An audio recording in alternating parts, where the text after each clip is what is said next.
সবকিছু মিলিয়ে রাজকুমার 10-এর মধ্যে কত দিবেন? সবচেয়ে ভালো লাগছে সে আপনার ভাষায় কথা বলছে, আল্লাহর কিরা ওতে আমরা অনেক ভালো লাগছে। দর্শকের সবারই মনের মধ্যে একটা আফসোস থাকবে, লাস্টের নায়ক মারা গেল, এটাই সবচেয়ে বড় আফসোস। যারা সিনেমা বুঝে না তারা বলবো যে ভালো হয়নি, আমি মনে করি যে সিনেমা অনেক ভালো হয়েছে। ওই যে আপনার পলি টুলি ওরা যে সমস্ত নায়িকারা ছবি করতো ময়ূরী, ওরা আসলে এটা দেখার মতো ছবি। পবিত্র ঈদকে কেন্দ্র করে সারা বাংলাদেশে মুক্তি পেয়েছে রাজকুমার, যেটা কিনা বাংলাদেশের কিং স্টার সাকিব খানের ছবি। হ্যাঁ, সাকিব খানের ছবি মানেই ভিন্নতা, সাকিব খানের ছবি মানেই ভিন্ন রকম কিছু। এবারের ঈদেও হয়তোবা বাজিমাত করবে সাকিব খানের রাজকুমার।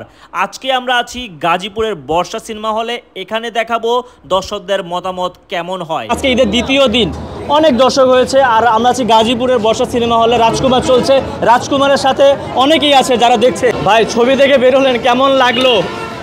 ছবিটা মোটামুটি ভালো, মানে পুরা ছবিটা হয়েছে মাউনিয়া, মানে মায়ের পাগল ছেলে, ছোট থাকতে মা চলে যায় দেশের বাইরে আমেরিকায়, পরে শাকিব খানও বড় হয়ে পরে মায়ের খোঁজে আমেরিকায় চলে যায়। শাকিব খানের মাও তাকে নায়িকা মাহি।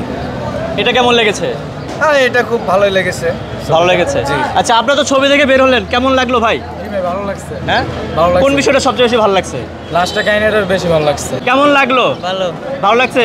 এক্সিলেন্ট। আচ্ছা, সব পরিবারে দেখার মতো একটা ছবি, সবাই দেখার মতো, একদম এক্সিলেন্ট। আচ্ছা ভাই, আপনি তো ছবি দেখে বের হলেন। জি ভাই। কেমন লাগলো ছবিটা? অনেক সুন্দর লাগছে ভাই, আর বিশেষ করে আমি হিমেল আশরাফকে অসংখ্য ধন্যবাদ জানাই, কারণ এই ছবির ভিতরে অনেক কাহিনী তুলে ধরছেন।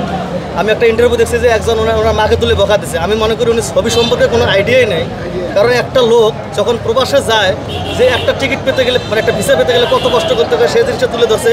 এবং মায়ের প্রতি যেটা টান, সে ওই মানে বাংলাদেশ থেকে যে ওই দেশে যায় তার মার জন্য এবং আসে, সেই একটা জিনিস তুলে ধরছে। সব জিনিসগুলো ভাই ভালো লাগছে। আমি সব দিক দিয়ে বলবো ছবি অসাধারণ হয়েছে, অসাধারণ। আচ্ছা, আপু তো ছবি দেখে বের হলেন, মানে এত সুন্দর লাগছে বলার মতো না। সাকিব ভাইকে অনেক ধন্যবাদ দিই, কারণ সাকিব ভাইয়ের যে মানে দেশের প্রতি যে একটা টান আছে, তার যে একটা মায়ের প্রতি যে একটা ভালোবাসা, মানে সাকিব ভাইয়া মানে বুঝাই দিচ্ছে, মানে খুব সুন্দর লাগছে, এত ভালো লাগছে বলার মতন না। 10-এর মধ্যে কত দিবেন? 100। 10-এর মধ্যে 100। 10-এর মধ্যে 100। আচ্ছা। আর কোন গানটা ভালো লাগছে, এক কলি বলা যাবে? মানে গানটা হয়তো আমি মানে বলতে পারতেছি না। ওই যে আবেগে গান নিয়ে কি বসে রয়েছে? জি। এত সুন্দর ছবি, গান নিয়ে রোমান্টিক নিয়ে কি বসে আছে? অত্যন্ত খুব ভালো মানের একটা ছবি, ভালো মানের মতো না। ছবিটা খুব সুন্দর লাগছে। প্রিয়তমাকে পাস করবে এই ছবি, প্রিয়তমাকে ওভারটেক করবে। আচ্ছা, তাই? হ্যাঁ, ইনশাআল্লাহ খুব ভালো। কোন সিনগুলো বেশি ভালো লাগছে? সব সিনই ভালো লাগছে। মানে আতঙ্ক কোনটার পর কোনটা আছে বলাই যায় না। সবচেয়ে আরো বেশি ভালো লাগছে, মানে লাস্টে সাকিব ভাইয়া যে মারা যায়, মানে খুব কষ্ট লাগছে দেখে। মানে আমার আচ্ছা, আরেকটা বিষয় শুনলাম, এইটা নাকি কপি গল্প। না, ভুল ধারণা। কি বলছে? অনেকে মতামত দিয়েছে যেটা কপি গল্প। এরা বুঝেই না, সিনেমা বুঝে না, ওরা বুঝে ধুমধার একটা ছবি। হ্যাঁ, যারা এই কথা বলতেছে ওরা মনে করে ধুমধার একটা ছবি।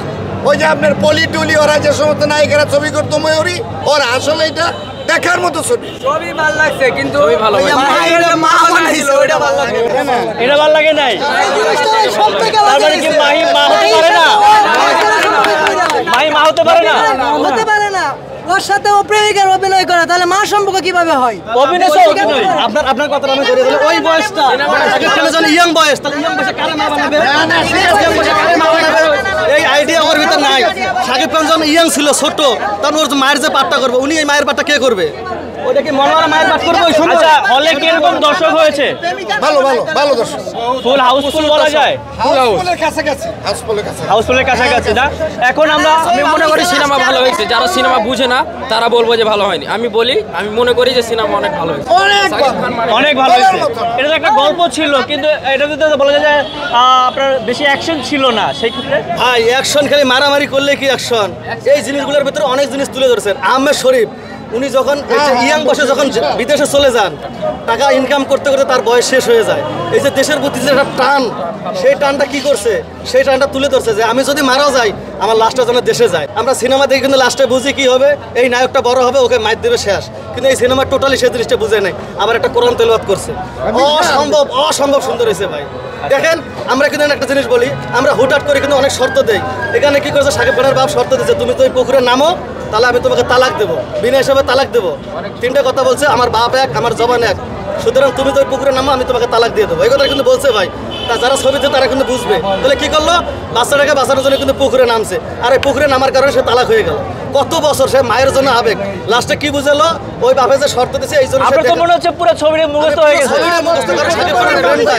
পরে কি করলো, 32 বছর পর উনি ভুল বুঝতে পারছে যে উনি যে ওই যে পুকুরে নামলে যে তালাক হয়ে যাবে, এটি ওনার যে ভুল সিদ্ধান্ত ছিল। 32 বছর পর উনি ওনার ছেলের কাছে ভুল বুঝছে, তো ওনার ছেলের কাছে মাপ চাইছে। যদি বলছে যে তোমার মার সাথে দেখা হয়, আমার জন্য ক্ষমা চাই। আচ্ছা, আরেকটা বিষয় আপনার কাছে জানতে চাই, বাংলাদেশে অনেক নায়িকা আছে, বাংলাদেশে এত নায়িকা থাকতে কেন একটা বৈদেশিক বিদেশি নারীকে নিয়ে অভিনয় করলো বা নায়িকাকে নিয়ে অভিনয় করলো, এটা কিভাবে দেখবেন? তারা তো ভালো লাগছে, আমারও ভালো লাগছে, মানে বিদেশি মানে মেয়ে নায়িকা যে আমার অনেক ভালো লাগছে। তার ইংলিশ গুলো বুঝতে পেরেছিলেন? আমি না বুঝতে পারি, তারপরে মানে বুঝে নিচ্ছি। আমরা ইংলিশ দিয়ে নাও বুঝতে পারি, অনেক অনেক ওয়ার্ড কিন্তু বাংলায় কিন্তু লিখে দিয়েছেন, যে উনি যে ইংলিশটা বলছেন ওয়ার্ডটা কিন্তু বাংলা দিয়ে এসেছে। আবার আরেকটা জিনিস, এটা আমাদের জন্য প্লাস পয়েন্ট, আমরা তো সবসময় বাংলাদেশের নায়িকা দেখি, এই যে এরপর আমি অন্য ছবি দেখবো, তো অন্য ছবি তো বাংলাদেশের নায়িকা দেখবো, তো এখানে আমি অন্যটা নায়িকা দেখতে পারবো, এটা আমি আমার জন্য একটা প্লাস পয়েন্ট। এবং আমরা যারা আমেরিকা যেতে পারবো না ভাই, আমরা যারা আমেরিকা যেতে পারবো না তাদের জন্য একটা প্লাস পয়েন্ট, আমরা আমেরিকার অনেক কিছু দেখলাম। সবকিছু মিলিয়ে রাজকুমার 10-এর মধ্যে কত দিবেন?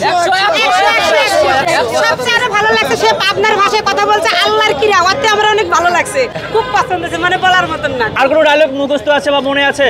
মানে পাবনার ভাষা তো মানে কি করছিস, কেমন আছিস, ভালো আছিস নিয়ে মানে ভালো লাগছে, এগুলো এরকমই তো ভাষা। আচ্ছা আচ্ছা, আপনারা সবাই তো রাজকুমার দেখে বের হলেন না? এখানে রাজকুমার ছবি হিসাবে আমরা মানে নায়ক মানেই তো আমরা দেখি শাকিব খান, মানে শাকিব খানের ছবি আসলেই আমরা হলে আসি, না হলে আমরা হলে আসি না। বাস্তব কথা, তো বাংলাদেশের সুপারস্টার শাকিব খান, কিন্তু এখানে একটা সবারই দর্শকের সবারই মনের মধ্যে একটা আফসোস থাকবে, লাস্টের নায়ক মারা গেল, এটাই সবচেয়ে বড় আফসোস। এই কাহিনীটা মিললো না।